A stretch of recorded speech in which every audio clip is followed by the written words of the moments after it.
మీరు సహకారం ఇవ్వకపోతే పోతారు, కానీ ఇలాంటి తప్పుడు ప్రచారం చేయడం, ఏదో అమరావతి మునిగిపోయిందంట, వీళ్ళని ముంచాలు తీసుకొచ్చి అక్కడ, అప్పుడే బుద్ధి వస్తుంది వీళ్ళకి. అమరావతి మునిగిపోయింది ఎవరు చెప్పాడు మీకు? లేకుంటే అక్కడనే పోడ్చాలి, వీళ్ళ శ్మశానం అన్నారు, అక్కడనే పోడ్చాల, అప్పుడే బుద్ధి వస్తుంది.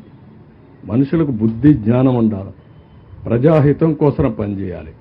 దుర్మార్గంగా మహాడే కార్యక్రమాలు చేస్తున్నారు. ఎడారి అంటారు, ఎడారండి అమరావతి? ఇంకా సిగ్గు రాలేదు మీకు? అంటే ప్రజలు వింటారు కాబట్టి ఎదురుదాడి చేస్తారా మీరు? ఎన్ని రోజులు ఎదురుదాడి చేస్తారు? ఎదురుదాడి చేస్తే ప్రజలే చూసుకోవాల్సిన అవసరం ఉంది. ఇలాంటి వాళ్ళని సంఘ బహిష్కరణ చేయాల్సిన అవసరం ఉంది. ఈ నేరస్తులు దబాయిస్తే భయపడిపోతాం అనుకుంటున్నారు, కానీ ఎవరు ఇక్కడ భయపడరు. ఈరోజు కూడా పేపర్లో చూస్తున్నా, ఒక యజ్ఞం మారిగా ప్రజలను కాపాడడానికి మేము ప్రయత్నం చేస్తూ ఉంటే ఒక రాక్షసుల మారిగా విధ్వంసాన్ని సృష్టిస్తున్నారు. ఎక్కడిది న్యాయం? మేము ఒక పక్కన ప్రజల కోసం ముందుకు పోవాలన్నా, ఇంకొక పక్కన వీళ్ళు చేసే తప్పుడు ప్రచారాన్ని ఖండిస్తూ కూర్చోవాలన్నా?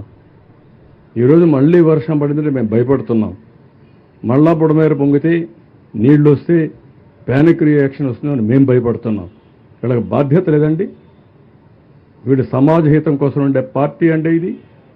ఇలాంటి దుర్మార్గులు రాష్ట్రంలో ఉండడం కూడా అర్హత ఉందా అని అడుగుతున్నా. ఎక్కడో ఉండేవాళ్ళు సినిమా యాక్టర్లు వస్తున్నారు, పారిశ్రామికవేత్తలు వస్తున్నారు, మామూలు వ్యక్తులు వచ్చి మీరు కష్టపడుతున్నారు, మేము కూడా మా డొనేషన్లు ఇస్తామని చెప్పి సంఘీభావాన్ని తెలియజేయడమే కాకుండా ఆర్థిక సహాయం చేస్తున్నారు. చేతనైనంతవరకు పనిచేస్తున్నారు. ఇప్పుడు ఎంప్లాయీస్ని పిలవలేదు, వాళ్ళే వచ్చారు. అది వాళ్ళ స్ఫూర్తి. ఇది ప్రజల స్ఫూర్తి. ఒక రాజకీయ పార్టీ ముసుగులో నేరస్తులు చేసే దౌర్జన్యం, అరాచకాలు. ఈ అరాచకాలు ఈ రాష్ట్రంలో జరగవు. అలాంటి అరాచకాలు చేసే వ్యక్తుల్ని ఎట్టి పరిస్థితుల్లో ఉపేక్షించాం. ఆ విషయం మీరు గుర్తుపెట్టుకోవాల్సిన అవసరం ఉంది. బాధ. రాత్రి మగుళ్ళు కష్టపడుతున్నాం, ఎంతోమంది కష్టపడుతున్నారు. ఆఫీసర్లందరినీ ఎప్పుడూ బురదలో తిరగనటువంటి ఆఫీసర్ని బురదలో తిప్పి పని చేపిస్తున్నాం. కోప్పడుతున్నాం. తప్పదు, వెళ్ళాలి, ఉండాలి, కూర్చోవాలి. ఒక సీనియర్ ఆఫీసర్ ఫీల్డ్కి రారు. అలాంటిది ఈరోజు చీఫ్ సెక్రటరీతో సహా అందరినీ ఫీల్డ్లో పెట్టి పని చేపిస్తున్నాం. అది మా కమిట్మెంట్. బురదజల్లే కార్యక్రమం మానండి.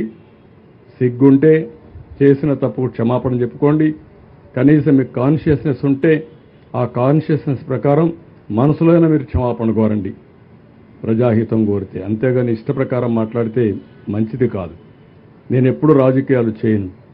సంక్షోభ సమయంలో ఎప్పుడు నా దేశంతా ఒకే ఫోకస్ ఉంటుంది. ఈరోజు డ్రోన్స్ తీసుకొచ్చాం, హెలికాప్టర్లు